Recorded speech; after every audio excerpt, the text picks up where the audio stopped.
You ever meet one of these assholes that tells you that life is a test? It's usually someone from one of the Abrahamic faiths, you know, Jews, Christians, and Muslims. You ask them about, you know, what's the meaning of life? And they say, life is a test. It's all a test. And if you pass the test, you go to heaven. If you fail the test, you go to hell. Heaven, of course, is a place of unending bliss and happiness. Hell is a place of unending burning and torture and pain and misery. And wherever you go, you're going to be there forever. If you go to heaven, you're going to stay in heaven. If you go to hell, you're going to stay in hell for all eternity. And how do you go to heaven or hell after you die? Well, you see, you're not really your body. There's this thing somewhere inside of you or all around you or somewhere called a soul. And your soul is the source of all your thoughts and all your feelings. Don't believe neuroscientists when they tell you it's in your brain. They're a bunch of liars. It's the soul. And when you die, your soul goes to some entity, usually God, for judgment. And God basically grades your test. And if you get an F, you go to hell. If you get an A, you go to heaven. There's no in-between grades. You can't get like a C+. They used to have like a purgatory you could go to if you're kind of in the middle, but they got rid of that. A lot of people would ask, you know, is this test fair? Is the test fair? That's a question that people like to ask, and I think that the test is fair. And I'll give you an example.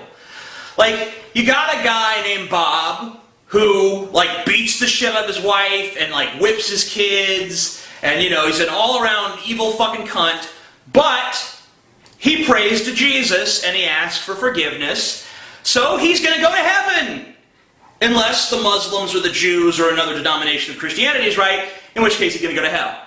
Or, like, think about, like, a little girl, we'll call her Lindsay, with, like, leukemia, and she's going to die, but she's, like, you know, 2.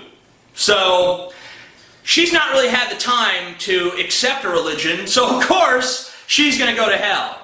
Unless you're one of the people who believes that God's just going to kind of give her a free pass. In other words, you don't even have to take the test. She just goes right to heaven. So, I mean, honestly, if you think about it from that perspective, the people who died as babies, they're the luckiest motherfuckers of all. Or we could take the example of a young Muslim. We'll name him Ahmed. And he's very devout, and he prays daily, and he follows the Quran. So obviously he's going to heaven, or hell.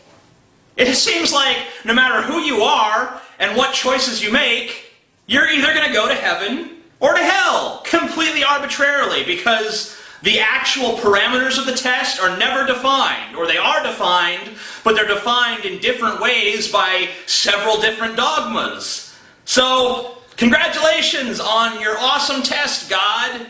This is like if you give a test to a bunch of kindergartners and some of them have like problems like, you know, 2 + 2, and then others have like multi-part answers about the American Revolution and, you know, like the socioeconomic impact of like hemp and all this other stuff, and the kindergartners are all supposed to answer the test, and you know, for some of them it's just fucking like a breeze, and for others it's really difficult.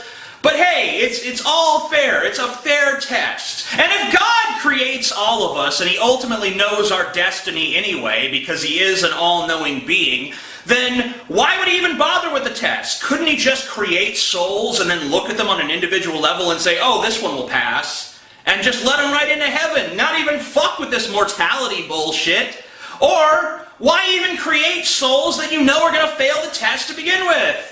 I mean, if you know the future and you completely control the present, why even make souls just to damn them to all eternity if you already know that that's going to be the outcome? Another problem with the test is we're not all created equal. People have different intelligence levels. They have different economic backgrounds. They have different upbringings. They have different health problems. And most of all, they have different lifespans. If thought continues to exist beyond your physical body, then why can't you repent after you die? Why do you have to have this this test with blinders on? Couldn't you just conceivably be roasting in hell and then have an epiphany and become worthy of heaven? Why can't you go to heaven then? Why would God want to burn righteous people who have genuinely come to love him and accept Jesus into their heart just because they failed some test? The average human lifespan is 76 years? So someone didn't pass this test in 76 years, so they're doomed to an eternity of hellfire? I also have some questions about heaven and hell. I mean, let me ask you this. I don't know about you guys, but I hate fucking people. If heaven is full of people, that doesn't sound much like heaven to me.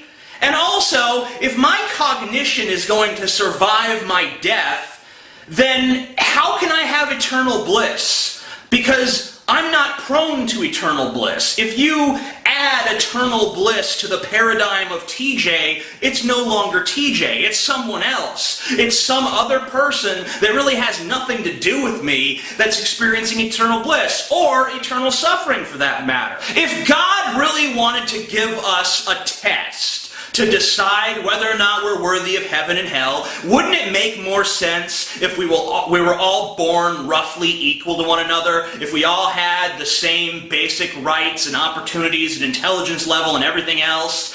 Wouldn't that be a lot more reasonable of a test? But then again, if we were all the same, what would be the purpose of taking a test in the first place? You know everyone's going to do the same on the test. There's no fucking point in this test, no matter how the fuck you flip it around and look at it. God, you have failed my test. You have failed the test of making any fucking sense. I damn you to hell. Burn, motherfucker. Burn.